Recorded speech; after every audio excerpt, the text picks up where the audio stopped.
Kaya habang ang ibang bansa ay naghahanda para sa mga susunod na dekada, ang Pilipinas ay abala sa muling pagbangon.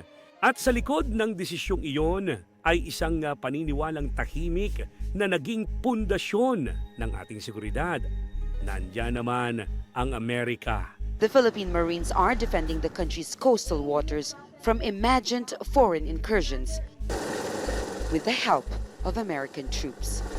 Doon nagsimula ang problema, hindi dahil sa isang maling desisyon, kundi dahil sa isang mapanganib na pagdepende. Ang paniniwalang maaring ipagkatiwala ng isang bansa ang sariling seguridad sa iba. Habang ang Singapore ay bumibili ng advanced fighter jets, ang Pilipinas ay halos walang air defense system. Habang ang Vietnam ay nagtatayo ng submarine fleet, tayo ay umaasang may darating na tutulong. At para maintindihan ang buong istorya, panoorin ang buong video. Ang link nasa comment section.